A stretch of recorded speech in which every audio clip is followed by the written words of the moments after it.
Hello, fellow lovers of life. I am Christina Jo, and I am loving life. I really do love this life that I am living.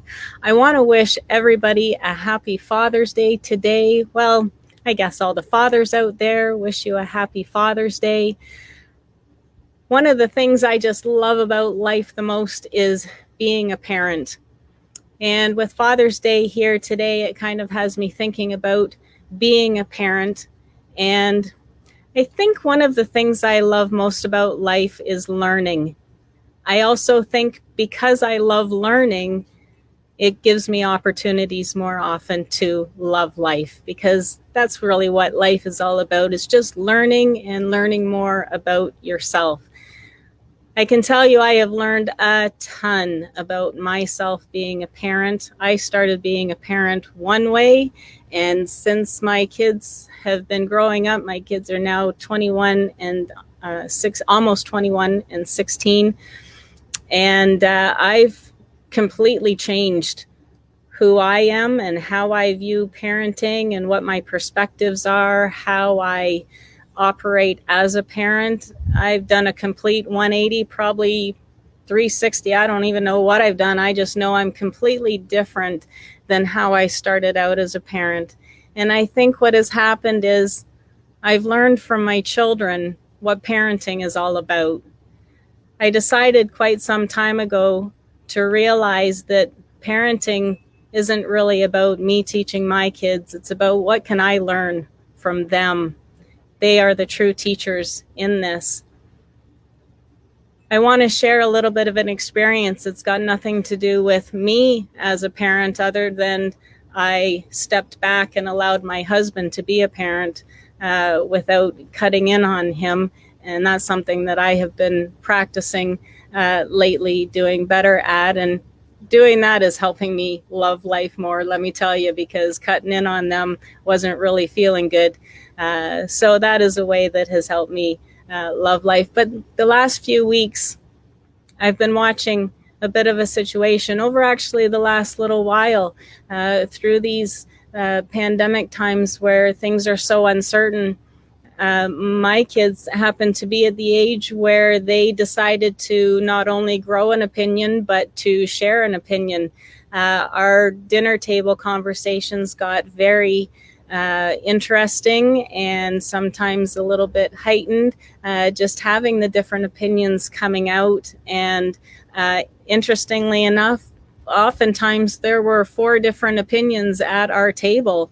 No one was agreeing with anybody. We have learned as a family, we are learning as a family how to communicate with different opinions. So I think that through these challenging times, it has been a wonderful opportunity for our family to practice that. These different opinions can be very challenging. When you have an opinion and you feel very strongly about it, it really is because you have some belief that is behind that opinion. And when you have that belief and you meet up with someone, especially someone so close to you as your child, who has such a differing opinion than you do and who feels just as strongly about their opinion, it can create quite a challenging situation. And I want to share just a little bit of a process that I watched my husband go through as he found himself in the last little while, and especially in the last couple of weeks, faced with a situation where he and his daughter Holly, our daughter Holly, did not have the same opinion, and both of them were extremely strong on the opinions that they have. And decisions have to be made from these opinions. Choices have to be made within them. And it was interesting because as a parent, sometimes you have to watch your children make decisions that you don't agree with. And it takes a lot to be able to support them in a decision when you really don't agree with what the decision is. I watched my husband with our daughter, and I can only describe it as what the Bible would call a miracle, what A Course in Miracles would call a holy instant. I watched my husband set his own interests aside for the good of the common whole. He didn't insist his opinion. He didn't force Holly to choose otherwise than the way that she wanted to choose. He somehow found it in him to set his beliefs aside and support his daughter in her beliefs and the choices that she was making. He chose to love her, even though he didn't agree with her.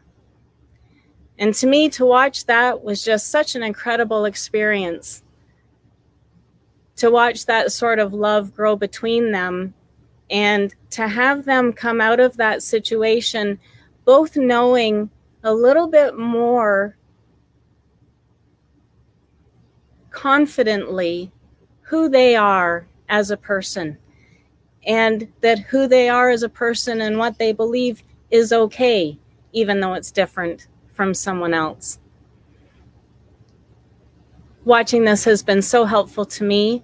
Sharing it with you has been helpful with me, just to be able to express how I watched it all unfold. It was beautiful. I hope it has been helpful for you. Thank you so much for joining me today. I hope in whatever way you can enjoy Father's Day with someone special to you, or even just thinking about that special father figure in your life can bring them close to you. All right, take care, everybody. Enjoy. Bye-bye.